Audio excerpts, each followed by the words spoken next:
NASA's OSIRIS-X spacecraft is one rehearsal away from touching asteroid Bennu's surface, launching in September 2016 on an Atlas V rocket from Cape Canaveral. Its journey started towards the Bennu's asteroid, which is considered to be hazardous for Earth.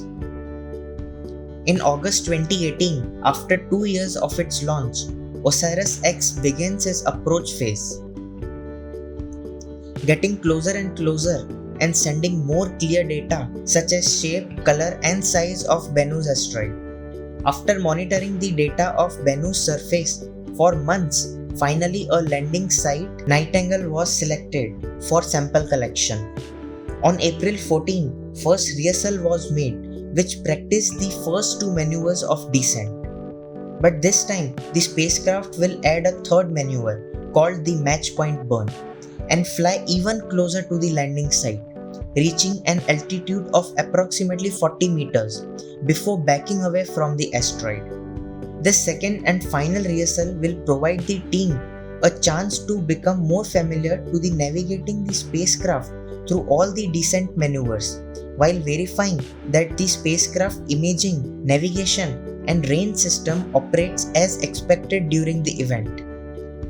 During the rehearsal, the one-way light time for signal to travel between the Earth and the spacecraft will be approximately 16 minutes, which prevents the live commanding of flight activities from the ground. So prior to the rehearsal start, the OSIRIS-X team will uplink all the events command to the spacecraft, allowing OSIRIS-X to perform the rehearsal sequence autonomously after the go command is given. After the match point rehearsal, the OSIRIS-X team will verify all the flight system performance during the descent. Once the mission teams determines that the OSIRIS-X operated as expected, they will command the spacecraft to return to its safe home orbit around Bennu.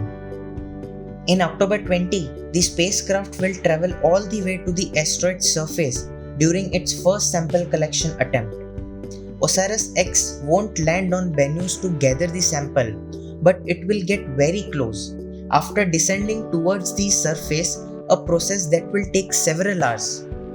The spacecraft's robotic arm, the TEXM instrument, will accurately make contact with the asteroid.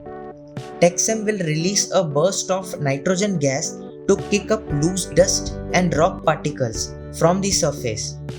The sampler head at the end of robotic arm will collect the sample. The spacecraft has enough nitrogen gas for 3 sampling attempts. If the first attempt is successful, the team will not try again to avoid putting the spacecraft at risk.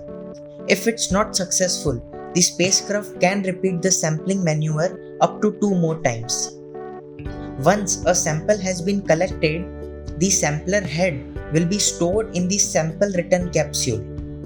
OSIRIS-X will then wait for the proper alignment of Bennu and Earth in their orbit before it begins the return trip. On September 24, 2023, the OSIRIS-X spacecraft will approach the Earth, but it won't land. Instead, it will release the capsule carrying the asteroid sample for a parachute landing. The main spacecraft will continue to orbit the Sun. The sample capsule will deploy its parachute, bringing it in for a soft landing. The samples from the capsule will be examined for the upcoming decades, providing clues to the formation of solar system, evolution of Earth, and the origin of life.